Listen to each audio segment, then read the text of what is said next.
Hi, everyone, and welcome back to our live series on the Bredesen 7, 7 key lifestyle habits developed by Dr. Dale Bredesen to support brain health and protect memory.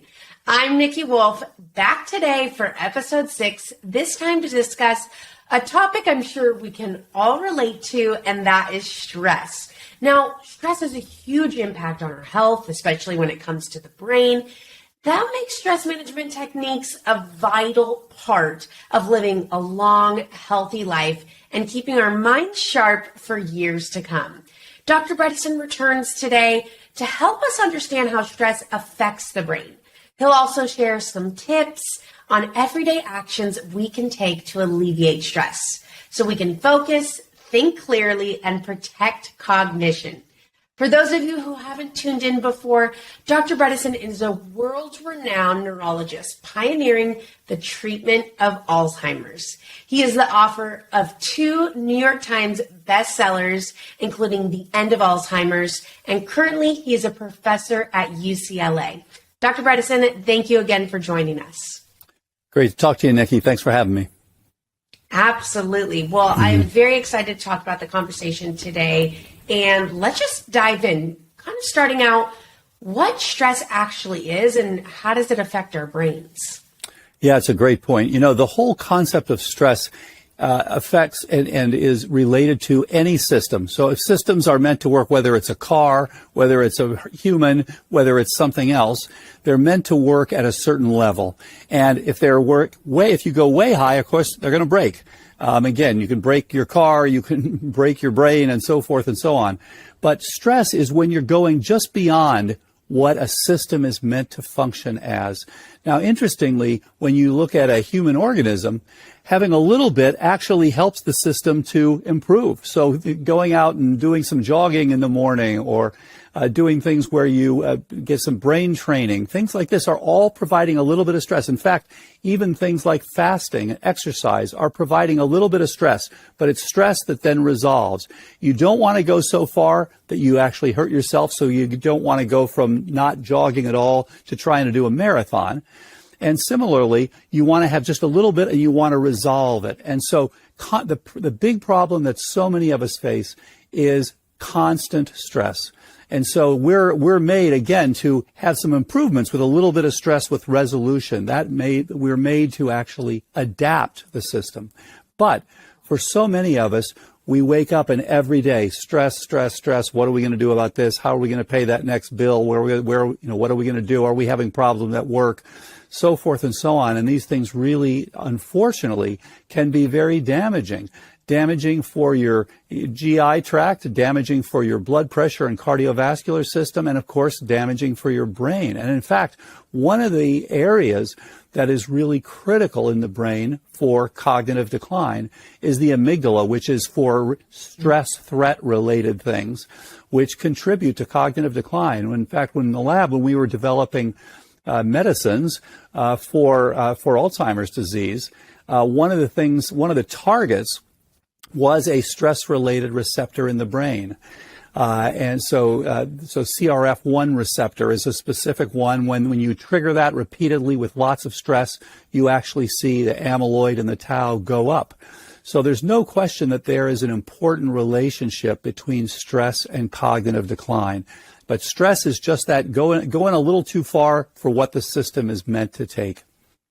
Okay, good to know. So it sounds like there seems to be kind of good stress and bad stress. And like you said, the intermittent fasting and exercise is more of that good kind. Am I right on that? Am I on the right track with that? Yes. So because biological systems like humans are adaptive, having a little bit and then backing off allows your system to essentially to regenerate, essentially to improve, to be enhanced by having a little bit and then backing off, as we were talking about a minute ago. Whereas too much and chronic is the one that really damages. So you just have chronic stress. It's a little bit like if you take your car out and you're constantly running it at 100 miles an hour, you're going to damage it pretty quickly. You may damage the brakes. It may run out of oil or gas, whatever. You're going to damage the system. It's not really meant to be all the time with that. And the difference, of course, between a human and a car is that a human actually has this beautiful adaptive quality. So again, a little bit with backing off. This is why you want to have things like relaxation and sleep and checking your heart rate variability and looking to see, am I getting that release in between? Because for so many of us, of course, you just live on the edge. You live on that stress all the time. And that's actually quite damaging for many things, including your cognition. Absolutely. And it sounds like, this go, go, go lifestyle is only going to lead to problems, but a little bit of stress with some kind of backing down seems to be something that's a little bit helpful for our brains. Now, what are the root causes of stress? So, for example, relationships, management, busy schedules, nutrition, where does it all stem from? Yeah, it's a great point. I mean, to some extent, it's related to our evolutionary design in that we're competing, of course.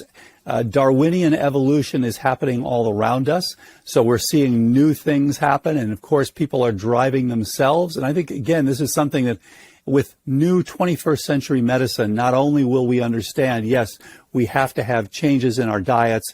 We have to have changes in our toxicity, have to have some changes in where our domiciles, all of these sorts of things. And we also have to have some changes in our stress. And I think for many of us, we kind of know that, but as you know, it's kind of a badge of courage. Oh, I was up all night working on this thing and I've been just working 24/7. I'm going. That's a short-term solution, but it's actually a bad long-term solution. So it can actually really hurt in the long run. Even though it may, help you in the short run to get a project done. So I think, again, a little bit of planning goes a long way. It really comes from competition. You want that next job. You want that next thing. You're trying to get, beat out someone else for this, that, or the other. And again, it comes back to great to run a race. But then after that, you want to cool down, give yourself some time. And the good news is, just like with these other things, wearables can be very helpful. So we can check our stress level. We can check to see how are we doing. We just had a patient the other day where she was saying, I don't really feel a lot of stress, but she was having issues and her cortisol was just off the charts. So it was very clear, yes, something is causing some very significant stress, and it turned out to be related to her job. So, this is a relatively common thing for all of us, but like so many other things, it's one that we're so used to that we don't realize, wait a minute, if we're going to have long, healthy lives with good cognition, we really need to address this. That makes perfect sense. And when you talk about the cortisol levels, I know that tends to be a blood work test. In regards to wearables, what kind of analytics would we look for to see, elevated stress? Would that be heart rate variability? What would that look like? Yeah. So those and another, which would be blood pressure. So yes, absolutely. Probably the best single measure is heart rate variability. And this one, as you know, as you age, it tends to, on average, come down. So if you're in your 60s or 70s, you're looking at more like a heart rate variability of 20 or so, or 25. Whereas, you're down in your 20s, you're looking at more like 80 or 90 or something like that. But I notice in myself, it's really amazing. If I just take a minute and do some deep breathing, just slow down, deep breaths, and then slow on the out, this so-called, square wave breathing, slow on the output, then I will jump mine up typically by 3 or 4 fold. So they're just really striking improvements. And so doing that a few times a day, very helpful. And there are so many other things, but you mentioned, how do you measure it? Heart rate variability, probably the best. As you mentioned, pulse, that's another thing. Are you racing around at 95 or 100, or are you down more like, 55 or 60, and more of a relaxed sort of thing, or 65 or even 70, but more of a typical relaxed pulse? You can track this also while you're sleeping. And for people who have problems with things like sleep apnea, you'll see that bump. You've got that adrenaline surge. Anytime you've got that adrenaline in there, the pulse is going to go up. And then checking your blood pressure. Now, that's important, and not only for stress relation, but also if you're low on your magnesium, it's going to be high. If you're high on your sugar, it's going to be high. If you're low on your potassium, it may be high as well. And so all these things can contribute. So, I think that the checking those three things a really good idea, and just start with your heart rate variability, easy to check, and you can do it on an Apple Watch, you can do it on an Oura Ring, you can do it on Fitbit, and a number of other things as well. Perfect. Yeah, that seems like a practical way that we can start checking this and monitoring our stress levels. So thanks for clarifying that. Now, March is Women's History Month, and it made me start thinking, does stress affect men and women differently? And does that make a difference when it comes to brain health? It's a good point. Definitely stress affects all of us. There are some different kinds of stress. It's true. And that may have to do with, women's in the workplace there, whether they are being discriminated against and things like that. Of course, that plays into it. And of course, all these things. But in general, on the one hand, men tend to ultimately, they have on average shorter lifespans. They tend to succumb to it worse. On the other hand, women have an increased risk for cognitive decline, about 2-to-1 for Alzheimer's disease for women over men, whereas Parkinson's is the opposite, almost 2-to-1 for men to women. ALS also more common in men than women. So there are some differences, but the bottom line is that all of us definitely can succumb to a lot of stress over the years. Fantastic. Yeah, that's helpful to know. And what are some ways that we can actually help manage our stress? And I know you mentioned, when we have periods of stress, to make sure we pull back, but are there some other tools that we also can utilize to manage stress? It's a great point. And, for so many of us, we know when we're under chronic stress, things just aren't the same. We may be out of breath. Some people will even have, panic attacks. We may find that our heart rate variability is very low. I could see, if I'm doing a bunch of things and, oh my gosh, there's all this stress, I can see the heart rate variability really go down. All these sorts of things can contribute. And so to be able to know it and then take some time. So if you've had a week where you had something that was due and you were really working hard on it, take your time, take some time off, or take some time away, or just try to relax a little bit to try to get rid of that stress, to try to decrease that, or whatever you like, go away, do a little road trip. Shinroku is a great one that the Japanese have really popularized, which is forest bathing. Get out there. It's interesting. I found everybody finds something different. Some people like to listen to music from when they were children, things that are really relaxed. There's a great storybook, kind of an online storybook, which is called Nothing Much Happens, which is great for falling asleep, but also great for just stress relaxation. And then there are all sorts of other things. Some people like to do yoga or meditation. Certainly lots of interesting work published on transcendental meditation, TM, showing improvements in blood pressure, improvements in cardiovascular status, improvements in neuroplasticity. Something that I have to say, years ago, I didn't really think was going to have much of an effect, but I've been really converted seeing what's been published about the remarkable effects. And mindfulness is another one. Getting into yoga and Tai Chi, relaxing movements of the body as opposed to rapid, hard, do everything you can.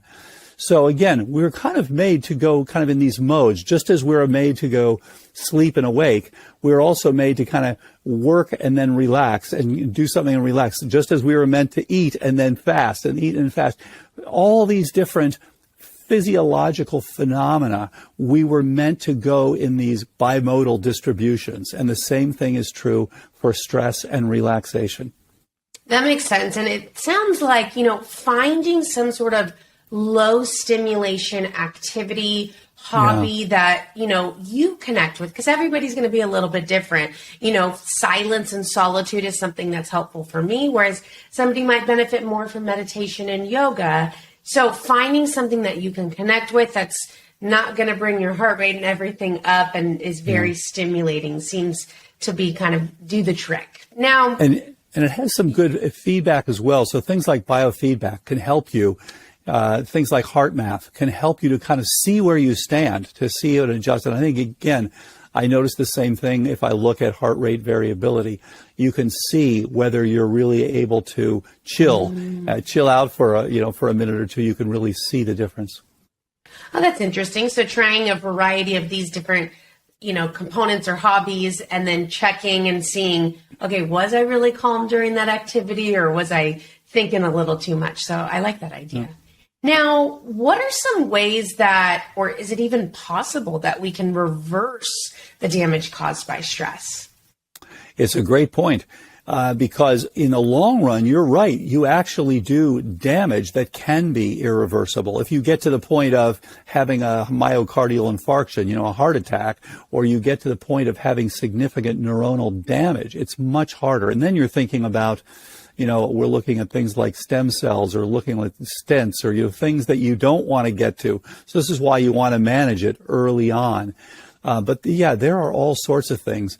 And even, we'll talk next time about the various supplements, things that can be very relaxing for you, things like Calm and things like that can be very relaxing. And there are a number of these that have been used for years. And so there are a number of things that you can do about it that can be very successful. And as far as reversing damage, you want to get it before, once you kind of get your lipid status to be improved, you don't want to run your blood pressure and cholesterol high. The body is quite good at healing itself. So if you're doing the right things, then you will get some healing over time. And there are more and more things that are being done for greater longevity. And those include things like adipose-derived stem cells. But for most people, you don't need to go that far. But it's something certainly, you've got in your armamentarium in case you need it. But for most of us, just getting that relaxation, having some time to rebuild, and then having an appropriate diet. All the things that we've talked about, having an appropriate diet, having appropriate sleep. Sleep is one of the most important things for regeneration, and is helping you essentially to fix that damage that has come from all the stress. Absolutely. I think sleep is, even after our conversations, how much more important it stands out for rejuvenation, for detoxification, for everything. It's like, in order to thrive, we need to make sure that we are prioritizing our sleep. Before we wrap up, are there any last insights that you'd like to share with our listeners in regards to stress and supporting our stress health? Yes, we actually see patients where when their stress levels go up, their cognition goes down. And when their stress levels go down, their cognition starts to get better again. So it is a very common contributor, just as what we've been talking about with sleep and your diet and your exercise. All these things are kind of, I think, underappreciated as critical contributors to cognitive decline. And again, in some people, it is really striking, the association. So I think for so many of us, we do have a little too much chronic stress in our lives. For all of us, if we can try to get that, so yes, have short periods, but then don't forget the resolution of that. And again, you'll know it, you'll be able to measure it, you'll be able to feel it, and you're likely to notice that you're sharper, you're likely to notice that you've got more energy when you're able to resolve some of that stress. So I think the main thing is just recognizing it as an important contributor to optimal cognition and addressing it. So many ways that you can do that. So you really kind of have your choice of what to do. And I know next time we'll be talking about some of the supplements that can also be helpful to address stress. So all of these things can be very helpful to optimize your cognition. Absolutely. And it's, all these different 7 components as far as your protocol seem to go, work hand in hand together to not only improve that cognition, but reduce stress. So, Dr. Dale Bredesen, we could go on and on about such an important and relatable topic. And I just want to thank you again for your time and providing us so much incredible value and insights. Thank you again for being here. Thanks very much, Nikki. Great to talk to you. Likewise. See you soon. Bye-bye. We look forward to speaking with you again for part 7 of our live series, set to air next month. This time we'll focus on how supplements support long-lasting brain health. Speaking of supplements, don't let stress get in the way of thinking clearly.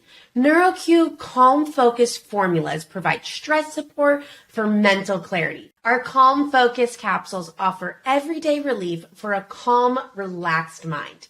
And for a delicious dose of calm when you need it, stack your stress support routine with Calm Focus gummies.